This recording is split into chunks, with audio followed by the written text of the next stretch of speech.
এতিয়ালৈকে মই এইবিলাক কথা চিন্তা কৰা নাই। এইটো বিটিচি অঞ্চলত মোৰ এটা প্লেটফৰ্ম আছে, মোৰ সুকীয়া এটা জাগা আছে আৰু এই বিটিচি অঞ্চলৰ সকলো জাতি ধৰ্মৰ মানুহৰ লগত মোৰ এটা চিৰ পৰিচিত পৰিচয় মোৰ আছে আৰু ইয়াৰে মানুহৰ কাৰণে, নাৰী সমাজৰ কাৰণে মোৰ বহুত কিবা কিবি কৰিবলগীয়া আছে।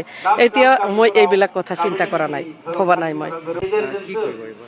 নাই, মানাহ সমষ্টি হিচাপে অকল নহয়, 15টা সমষ্টি আছে আমাৰ বিটিচি অঞ্চলত। BPF দল হিচাপে 15টা সমষ্টিতেই আমাৰ সক্ৰিয়ভাৱে আৰু বলিষ্ঠ পদক্ষেপেৰে আমি ইলেকশ্যন খেলিম। আমাৰ ইলেকশ্যন নিশ্চয় খেলিব। এতিয়ালৈকেও হয়তো এই বিষয় লৈ আমাৰ দলীয়ভাৱে কোনো আলোচনা বিলোচনা হোৱা নাই, কিন্তু অহা বিধানসভাত 2026 চনৰ বিধানসভাত আমি 15টা সমষ্টিতেই আমাৰ ইলেকশ্যন খেলিব। আমাৰ মুখ্য ভূমিকা আছে আৰু থাকিব। মানাহ সমষ্টিটো তেনেকুৱাকে আমাৰ BPF দলে ইয়াতে মুখ্য ভূমিকা লৈ খেলিব।